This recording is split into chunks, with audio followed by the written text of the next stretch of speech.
Hello, this is Daniel Mart, and today I will be reviewing the animated movie, The Batman vs. Dracula.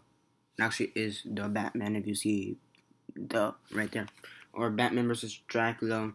Yeah, it's animated. This movie was from 2005. And basically, as the title says, it's Batman vs. Dracula. So, yeah.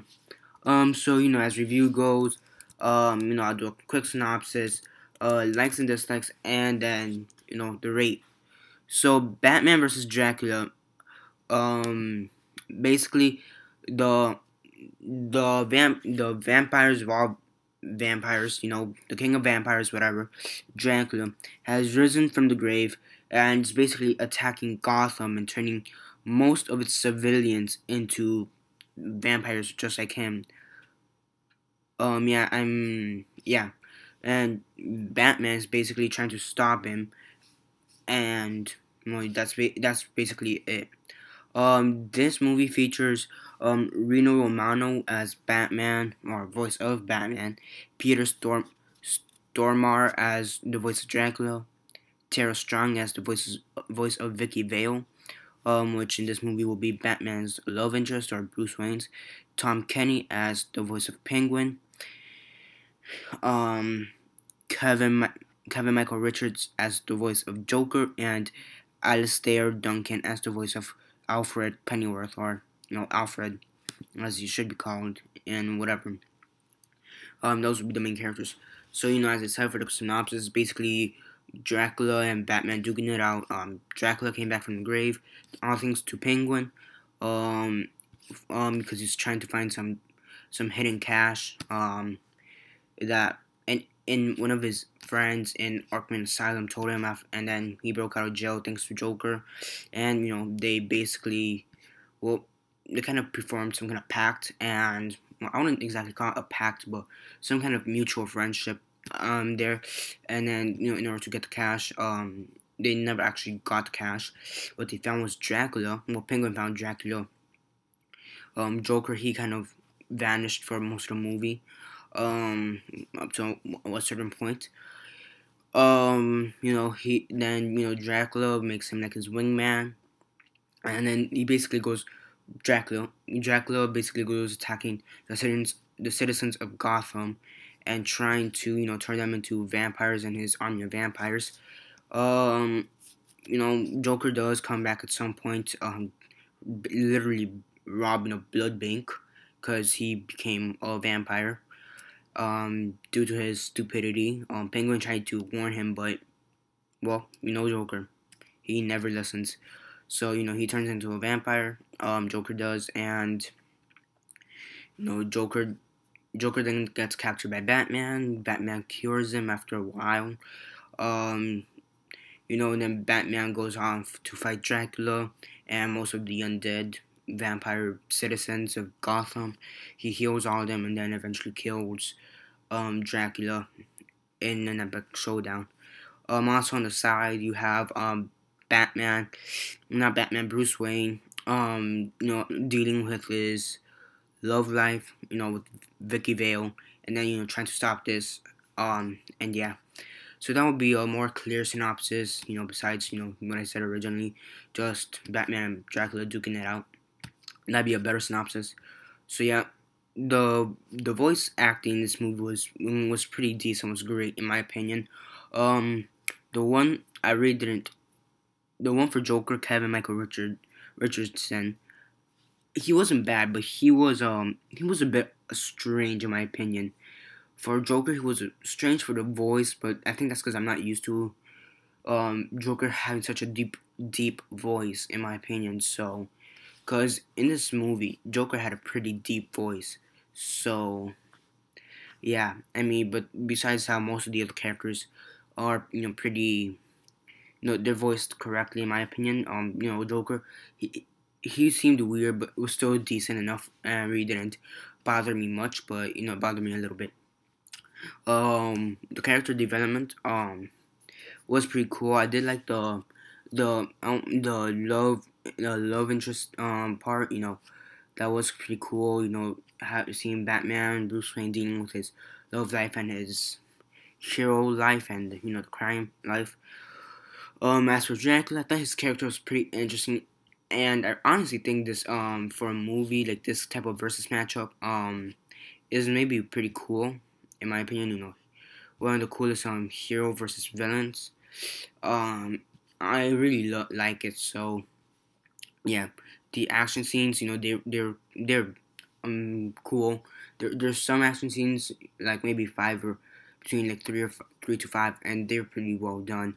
The animation for this movie was amazing, for a cartoon movie, and I will say this is definitely in my top three favorite movies of animation of all time.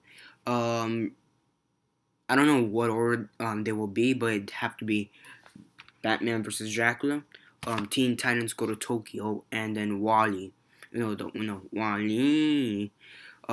What order would I put them? I have no idea, but certainly I'd have to put those three in my top three, and then top two for cartoon movies of all time. This one, Teen Titans, and maybe Teen Titans Go to Tokyo, and maybe one of the Scooby Doo movies. But back on topic. As I said before, this is one of my favorite animation movies of all time, and it's one of those movies when I first watched this movie, I was maybe like 7 or 8, and really I've watched it maybe a few times, between 2 or 3 more times, until I actually got the DVD when I ordered it through Amazon just recently, and I recently got it, but whatever. And when I watched this movie, one of the few things I remember was the fear it put into me, because some of the scenes do seem intense. It did seem intense back then, and the fear factor, was kind of there.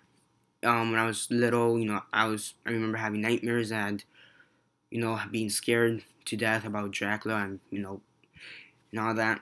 Now that I watched it, it still has that fear factor, granted, but I don't think it will give me nightmares anymore. But I think that's due to my age, me being older. But it certainly still has that fear factor, which I like. Not as much as anymore, but again, I think that's because I'm older. But it still has that fear factor, and it's still pretty cool. It does bring me some nostalgia. It gets me a little bit nostalgic, I think is how you say it, and it's still pretty cool. This still has that fear factor, despite me being like twice my age when I first saw it. So that's it. As I said before, the animation, cartoon is pretty cool. The writing was awesome for this movie, and the matchup was pretty cool. And so were the action scenes, but it does have its drawbacks, such as the Joker voice. Person who did Joker, Kevin Michael Richardson, he seemed a little bit off and awkward, which I didn't particularly like. Besides that, Penguin didn't seem likable. Well, he's not supposed to seem likable, but he seemed almost like a little bit of a douche, and he seemed kind of creepy to me. But I think that's what they were aiming for. But whatever. He could have been better. He could have been better. Better. How do I say it? Better? I don't want to say better drawn out, because as I said before, the animation is pretty cool and he is drawn out good. But like maybe character wise, character development wise, they maybe could have done better with Penguin. Yeah, I mean Joker, his voice is, for me, Joker's problem is the voice. Yet his personality is funny, off the top and whatever. He's supposed to be the comic relief, which he is. So but for Penguin, he just seems like a little bit of a creep and stockish and just weird. So but his voice is pretty awesome. So props to Tom Kenny, who did the voice. So yeah, that's really my only problems with it. The rest of the movie is pretty fine. It's awesome. So yeah. So now for a rate, yeah, whatever. On a scale of 1 to 10, 1 being the worst, 10 being the best, and 6 being decent, I'd have to put this at a 7. A bit over decent. I mean, it does have its problems. It does have its drawbacks, such as the Penguin character being a bit stockish and awkward, and just weird overall, and then the voice for Joker being just weird as well. Just his voice, there is a bit of a drawback, but it does make up for it with its great great voice acting by the other voice actors. It's cool animation and cartooning or whatever you want to call it, and the characters being interesting, and the whole love situation with Batman trying to please his girlfriend and then having to save all Gotham. The plot was amazing, so I really liked it, and it still brought that nostalgia back to me from when I was maybe half my age right now, so when I was like 7. Yeah, and still has that fear factor, not as much, but I think that's due because I'm older, but still does have that fear factor. So that's another thing I like, that I still get some of the fear. Yeah, but I don't expect to have nightmares tonight or any night in the future. Due to this movie. Well, not that I think of, whatever. So yeah, that's basically it for this video. This is Daniel Mart. Remember to subscribe. I do videos. I also review other movies and TV shows and action figures and comics. Some I also do some reviews on Batman, like maybe a comic or maybe a movie. So stay tuned for that. Yeah. So besides that, comment below on your thoughts on this movie. Have you seen it? Did you like it? What was your favorite part about the movie? Or comment something below like that. Do you think it should have a higher rate, lower rate, or if you haven't seen it, do you want to see it yet? Um, So yeah, comment below on that. Share on Instagram, Facebook, MySpace, Twitter, or Vine, or whatever you guys prefer. Yeah, and yeah, tell your friends, families, and neighbors about me, my channel, maybe even a movie, because I recommend it for those who love Batman and or Dracula or just the dark theme overall. And that's basically it. This is Daniel Mart signing off.